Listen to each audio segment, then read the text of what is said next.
Hola, ¿cómo están ustedes? Muy buenas noches. Aquí estamos listos para comenzar un nuevo mensaje directo por la pantalla de Canal TVU. Hoy queremos hablar de la vivienda. No sé si llamarlo crisis, pero hay una amplia necesidad de vivienda en Chile. Para algunos sí lo es, porque luego de la pandemia o en medio de la pandemia han proliferado los campamentos, la toma de terrenos, de viviendas incluso que son de otros, ya pero que están todavía a medio terminar y se las toman igual algunas familias. Y para qué hablar de los arriendos que están muy caros y el precio también de las casas y departamentos. Es por eso que nos acompaña esta noche Claudia Toledo, Seremi de Vivienda y Urbanismo de la región del Biobío. ¿Cómo le va, Seremi? Bienvenida a Mensaje Directo. Hola, buenas noches y gracias por la invitación para poder conversar efectivamente de estos temas que son complejos y que tienen relación con la vivienda, así que encantada de poder colaborar y poder ayudarlo en este programa hoy día. Muy bien, vamos a tratar de ir despejando las dudas que tenemos y que tiene la sociedad en torno a la vivienda. Se calcula un déficit nacional de 600.000 aproximadamente y hay una proyección de la Cámara chilena al 2035 de que se necesitarían 2,6 millones de nuevas viviendas en Chile para cubrir el déficit que hay y que va creciendo año a año. La gente lo percibe, la gente lo sabe. Quienes viven en carne propia la necesidad de una casa y quienes la tienen y también opinan. Vamos a escuchar algunas declaraciones y ya entramos en la materia. Si esto es algo pacífico, nosotros lo que estamos haciendo es peleando por un terreno para tener nuestras viviendas dignas. Todas somos de acá de La Caleta y en total habemos como 110 familias que realmente estamos interesadas en tener nuestra casa. Ahora todos sabemos que los proyectos en el Servio duermen por años. El banco te pasa el crédito, pero ¿y el pie?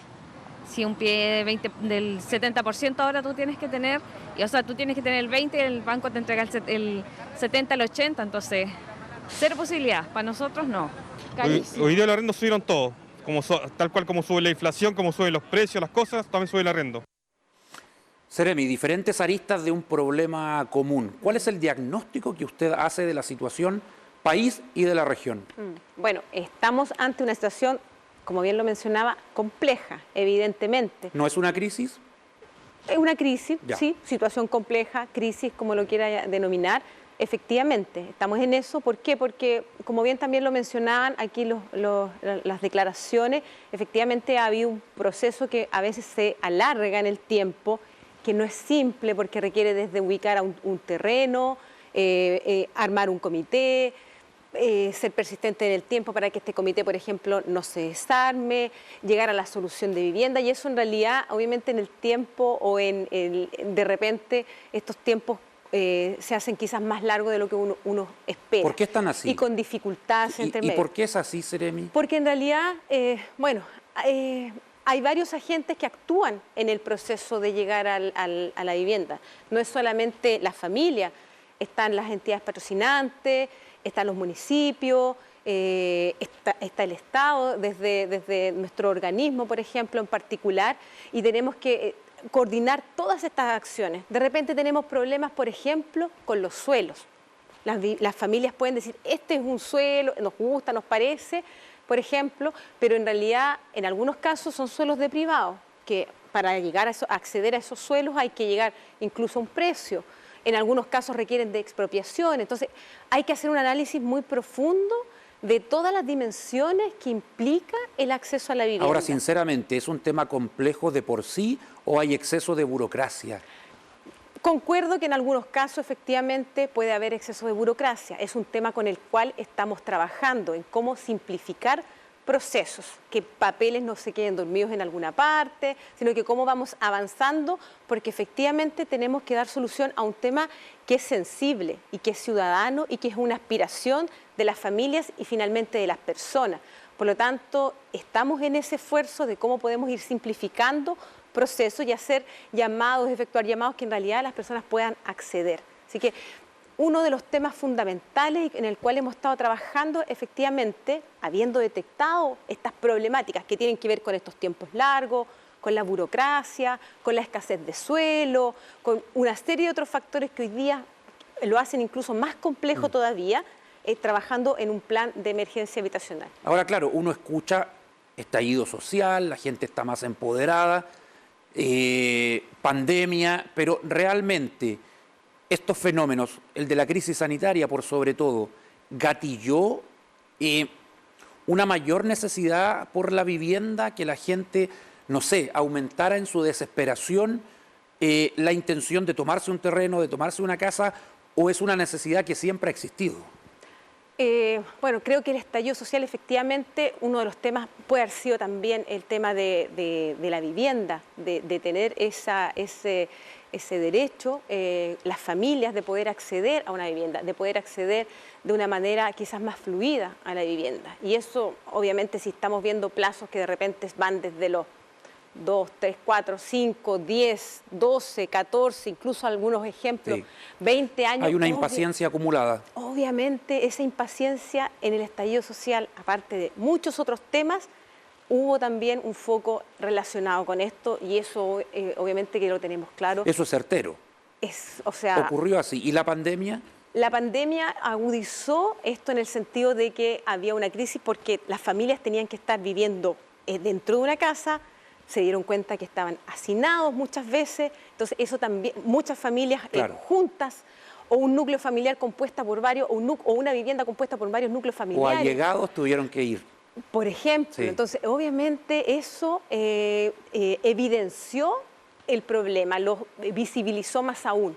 Entonces eso es lo que ha generado todo este proceso que va desde el estallido social, desde la pandemia, y que efectivamente si uno ve los periodos de tiempo a partir más o menos del 2017, 2018, en la curva de tomas, por ejemplo, de ese tipo, o de campamento, empezó a subir en ese periodo de tiempo. Entonces, claro, obviamente con la inmigración también, otro factor que también es gatillante de todo este proceso de campamento, generación de tomas, también lo fue influyendo. El gobierno tiene un plan ambicioso de construir 260.000 viviendas nuevas en Chile, en los 4 años del gobierno del presidente Gabriel Boric. ¿Cómo se va a hacer eso? No es simple, es desafiante, porque la idea es que sean 260.000 viviendas construidas, ¿ya? También sabemos que no va a borrar el déficit, obviamente, si estamos hablando... Lo va a disminuir en un porcentaje. La idea es poder aplacarlo, de alguna forma, detenerlo. ¿En cerca de un 40%? Si no es cerca del 40%, efectivamente, y bueno, y para eso hemos desarrollado un plan de emergencia habitacional que dura hasta el año 2025, desde el año 2022 hasta el 2025, su periodo de tiempo, en donde sabemos también que los esfuerzos los tenemos que poner en los 2 primeros años, porque después hay que construir y terminar con la meta que es al año 2026. Entonces, ese es el tema que nos tiene hoy día concentrados, trabajando en cómo buscar estas salidas. Uno, lo que conversamos, un poco de disminuir la burocracia, pero también de diversificar la oferta de cómo estamos accediendo a la vivienda o la oferta que nos estamos haciendo a las familias. Eso también es un tema que se ha incorporado en el plan de emergencia. Sí, sumemos más factores. ¿Qué de diferente tiene esta política habitacional que la de gobiernos anteriores?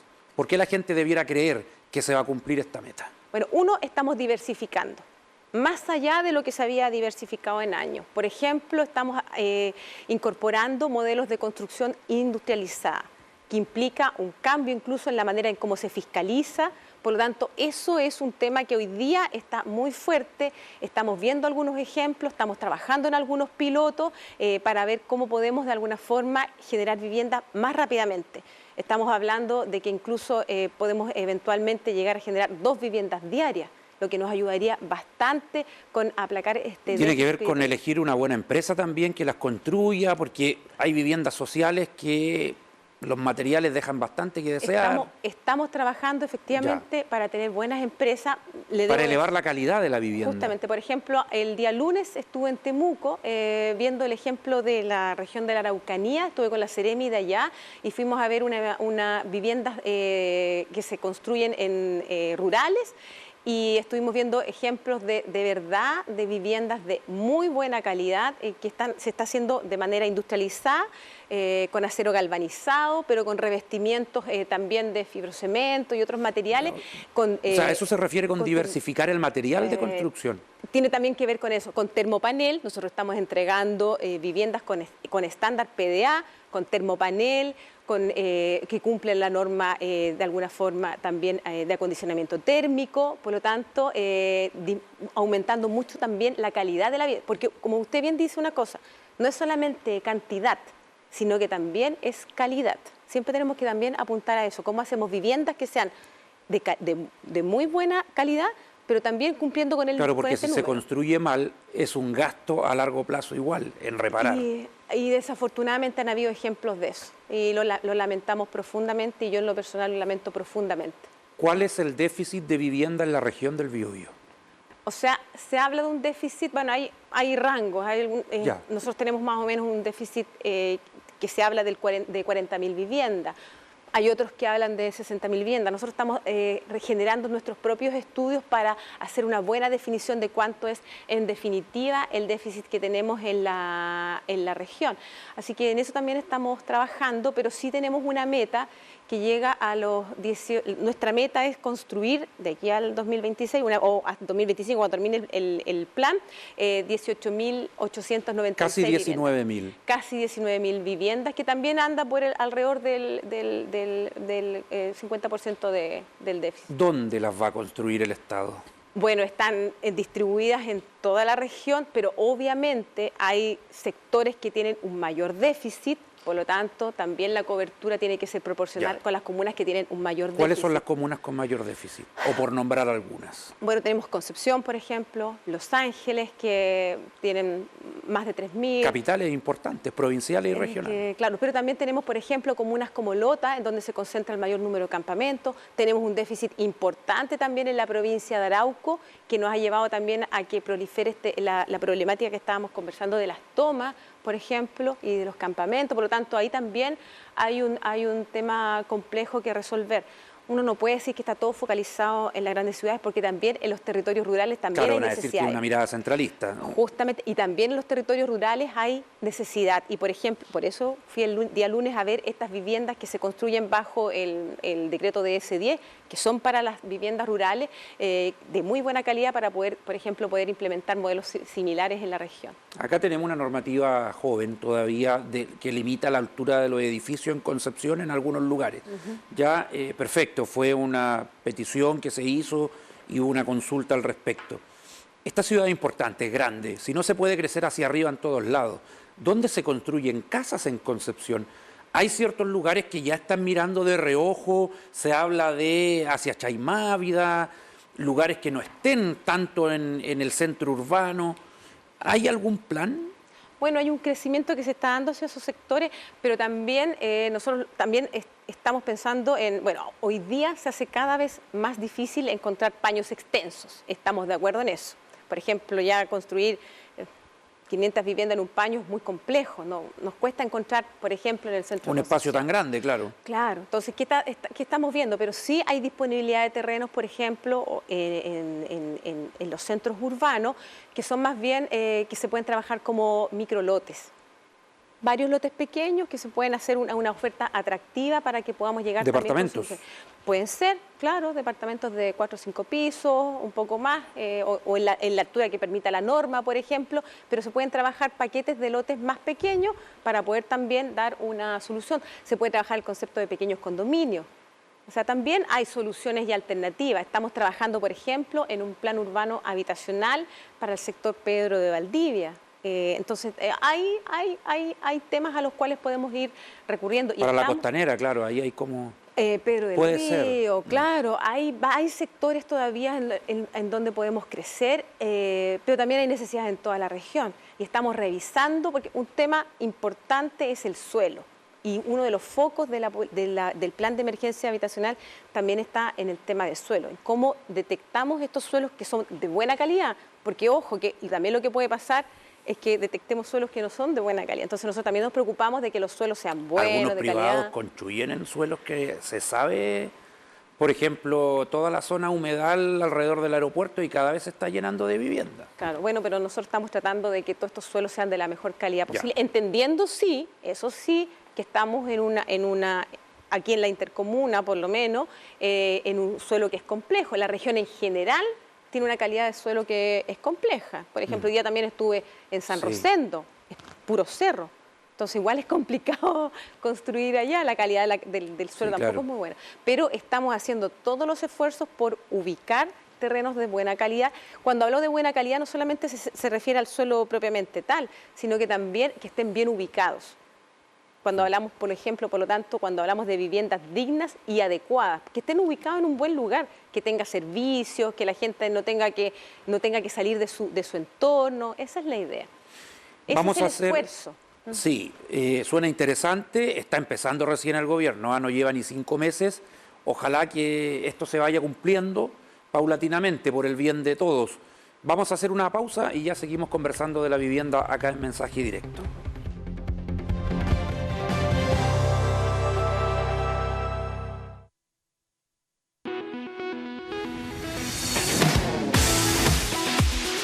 Hola, ¿cómo están todos y todas? Sean bienvenidos a un nuevo capítulo acá en la Comunidad del Contenido, como siempre, por las pantallas de TVU.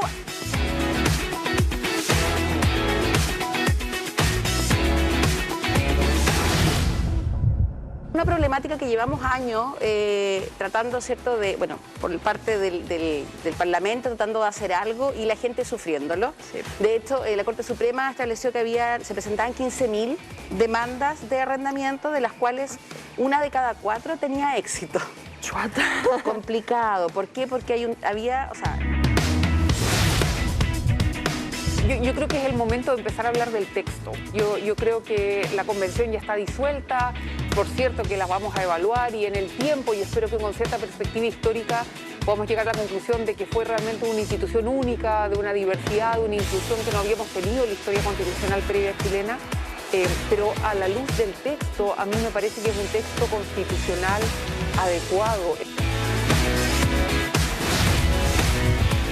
Significar de que los libros tienen como alguna edad preestablecida.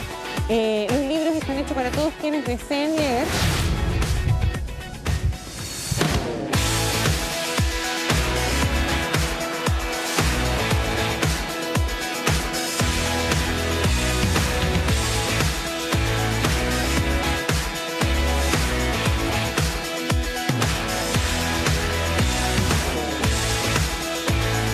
Nos vemos desde lunes a viernes a las 14 horas por las pantallas de TVU.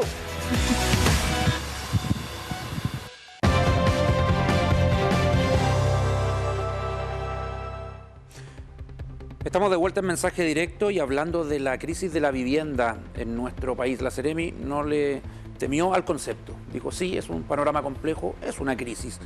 Hay mucha necesidad de vivienda y uno de los fenómenos que se ha dado es el de la toma de terrenos y de casas. Ya algunas que son para personas que la han esperado por años y llegan otros y se las toman, dicen ellos, por necesidad. Esto también redunda en el aumento de campamentos, algunos que se forman luego de que un par de familias se empiecen a juntar en un terreno y llegan otros y así. Vamos a escuchar algunas declaraciones. Va dependiendo de la persona que se lo tome. Yo por lo menos me tomé un sitio por necesidad.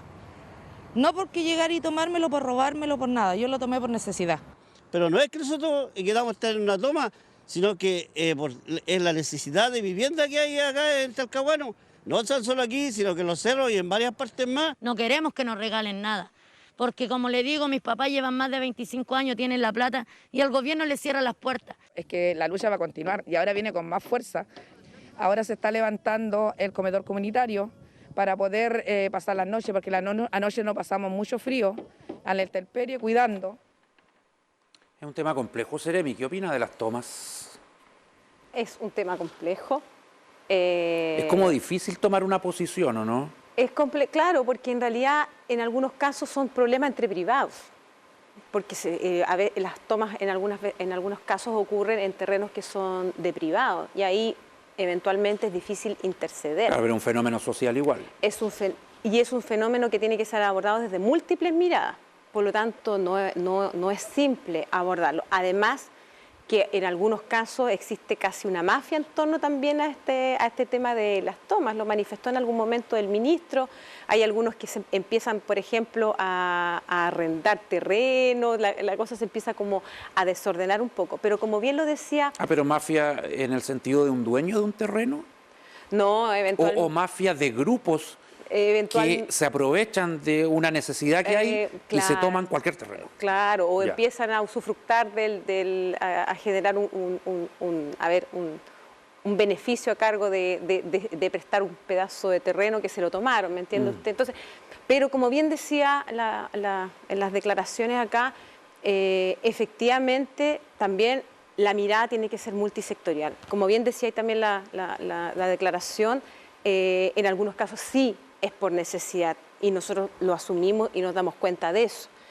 Pero lo que sí es importante es que las personas se institucionalicen. ¿A qué le llamamos cuando hablamos de institucionalizarse? A que se ordenen, se organicen en un comité, se evalúa la situación cuando ya de toma pasamos a un campamento, que es algo ya más ordenado, a través de un comité, y eso nos permite hacer ¿qué? Diagnosticar la situación, hacer el levantamiento de las personas, detectar quiénes son hábiles, quiénes son inhábiles, pero eso significa que estén dentro de la ley, ¿o no? En otras palabras. O sea, en rigor, la idea, nosotros a lo que nos llevamos a que se organicen en un comité. Esa es la idea, que se organicen en un comité. Cuando se organizan en un comité, nosotros vamos, hacemos un diagnóstico, evaluamos la situación y vemos, por ejemplo, si la solución es una radicación, si es que puede ser, porque también hay que revisar las condiciones del terreno, si es un privado, si es un público, hay que hacer muchos análisis. Pero tienen que unirse, porque la necesidad es tan grande que no se puede atender el caso a caso, es imposible. No, claro, esa es la idea. Y que se institucionalicen, porque también hay que entender, como bien lo veíamos en la franja anterior, que hay gente que lleva años también esperando y que están organizados en un comité y que han ido avanzando, cumpliendo todos los pasos. Entonces, eso es lo que nosotros también llamamos a las personas que se organicen. ¿Y personas que hacen tomas pueden dar forma a un comité? O sea, la idea es que justamente se institucionalicen, se constituyan en un comité y puedan, por ejemplo, se analice su situación, se diagnostican, son hábiles. Ya, pero no se le cierra la puerta a nadie.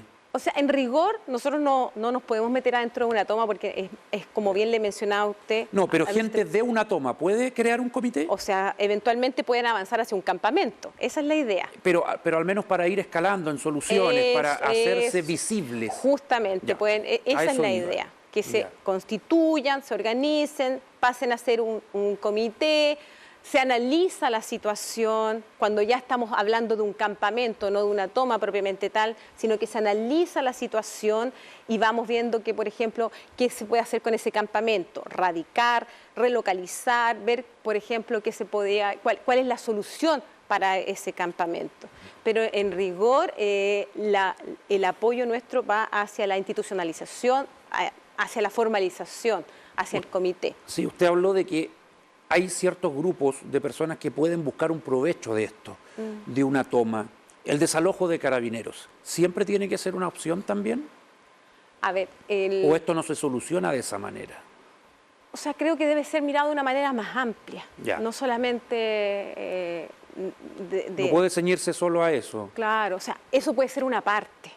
El tema es mucho más amplio e insisto, se puede abordar desde muchos factores y la idea es que concurran varias instituciones. Esa es la idea, que concurran varias instituciones, no solamente vivienda. Por ejemplo, cuando hablamos usted me menciona de carabineros, de un desalojo, nosotros no tenemos facultades para administrar la fuerza pública, para eso está, por ejemplo, la delegación. Y por eso le debo decir que nosotros estamos trabajando en equipo con la delegación para ir analizando caso a caso. Estamos trabajando con otros servicios para ver cómo vamos solucionando, porque también de repente cuando estamos hablando también de los campamentos tienen problemas de agua, tienen muchos otros problemas. Por lo tanto, la mirada tiene que ser más bien transversal para la solución. Sí. Si yo le digo, a ver, representando a un vecino o una vecina que vive de allegado, con familiares o vive en un campamento, ¿sabe qué? No quiero llegar a la toma, no quiero tomarme un terreno, no quiero ir al campamento que está allí, que no existía el año pasado. ¿Qué puedo hacer para obtener mi casa? ¿Qué me diría usted? ¿Por dónde parto? Bueno, lo que le mencionaba. Para una persona que no quiere llegar a la toma. No, totalmente. ¿Qué hace? Totalmente de acuerdo, o sea, nadie quiere que lleguemos a la toma. Pero por eso, ¿qué hace una persona que no quiere llegar a esa medida extrema? ¿Dónde voy a golpear las puertas del Servio, al Mimbu? ¿Dónde voy? Lo que le comentaba, juntarse, reunirse, armar un comité, buscar una entidad patrocinante para que pueda desarrollar un proyecto, con esa entidad patrocinante buscar un terreno, trabajar con el municipio, hay salida. ¿Y esa no debería ser pega del Estado? Es que nosotros estamos detrás de todo esto.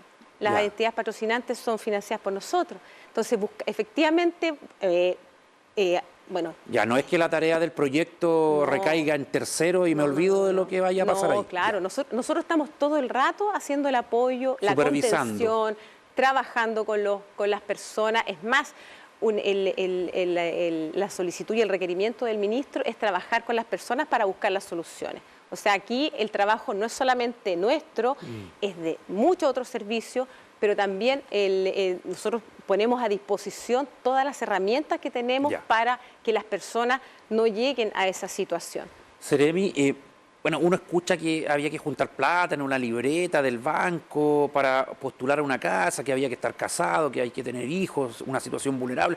¿Eso ha cambiado en el tiempo o todavía sigue siendo así los pocos subsidios que hay? Bueno, yo le pongo poco porque por la gran necesidad, pero tampoco tengo un juicio exacto para decir si son pocos, porque quizás hay herramientas, pero la gente no las conoce. Los subsidios, los famosos subsidios, que son insuficientes, el gobierno quiere crear más, ¿qué van a hacer con eso? Bueno, ante la crisis siempre son insuficientes, pero lo que sí estamos haciendo, y como le mencionaba, es diversificar. Sí, hablemos de una familia, aquella que no tiene nada que ver con formar un comité, sino que, bueno, yo soy casado, recién tengo un hijo, me gustaría tener una casa, no la tengo. Bueno, hay varios tramos que se pueden ir trabajando. Por ejemplo, hay un foco en los sectores medios. Hay los DS1 que se llaman, que son sectores medios, que incluso... ¿Eso es del Serviu? Sí, claro. Claro. Entonces ahí, por ejemplo, hay subsidios que de alguna forma apoyan a las familias de la clase media, por ejemplo. Tenemos varios ejemplos, los DS1, los DS19, y pueden optar a estos subsidios, efectivamente. ¿Y se puede optar una persona profesional, un joven? Me acuerdo que el gobierno del presidente Piñera creó un subsidio, clase media, emprendedora, algo así, no me acuerdo el nombre. Hay muchas ¿Eso se puede? Hoy día hay muchas opciones y estamos analizando el caso a caso. También hay, por ejemplo, las personas que están en situación de discapacidad. Hay temas también que hemos tenido requerimientos para personas adultos mayores, y también decirle que, por ejemplo, cuando se construye un conjunto habitacional, hoy día no es un solo tipo de vivienda. En algunos casos son 7 tipologías de vivienda para darle efectivamente cobertura a la mayor cantidad de familias que existen, a las tipologías de familias. Clase media emergente se llamaba. Se nos está acabando el tiempo, podríamos conversar mucho más, pero le quiero mostrar... las últimas cuñas que tenemos, que son intervenciones de nuestros invitados ayer en Voto Informado, la campaña de TVU con mira al plebiscito, donde se abordó el tema de la vivienda. Vamos a escuchar lo que dijeron Genia Fuster, doctora en estudios urbanos, y Voltaire Alvarado, doctora en geografía.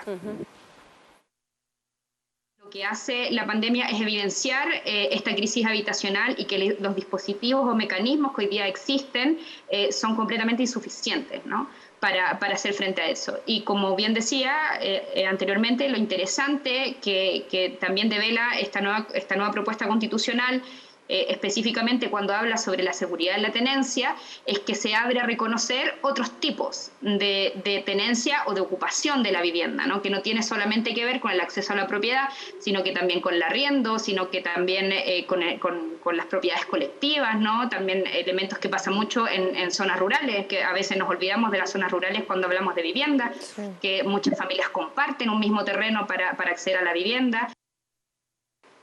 Después del terremoto del 2010, la venta de departamentos se ralentizó hasta 3 años y las de casas se apuraron casi hasta 8 meses. O sea, un conjunto entregado, listo para ser vendido, se demoraba 8 meses en ser vendido de casas, y departamentos hasta 3 años después del 2010. Por lo tanto, la competencia en una situación de catástrofe, la competencia que el mercado ofrece, es completamente insuficiente en un escenario donde las condiciones de naturaleza están transformadas. Y eso, esta Constitución tiene la capacidad adaptativa de construir o prefigurar una ley orgánica que sea capaz de dar cuenta de ello. Seremi, la propuesta de nueva Constitución, ¿podría significar un salto en materia de vivienda, de ir respondiendo de mejor manera a esta necesidad? Bueno, escuchamos ahí las opiniones. Ellos tienen una opinión ahí clara, pero le pregunto a usted. Pero sí, decir que coincido mucho lo que yo he estado expresando acá, sí, claro. Coincide absolutamente con lo que se está expresando por los entrevistados ahí.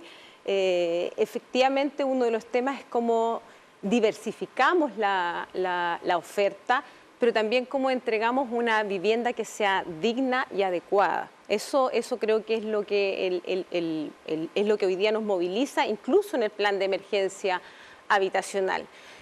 La propuesta de nueva Constitución incluso implicaría una reestructuración de cómo estamos abordando desde el Ministerio la solución de vivienda. Eso ¿Reestructuración positiva?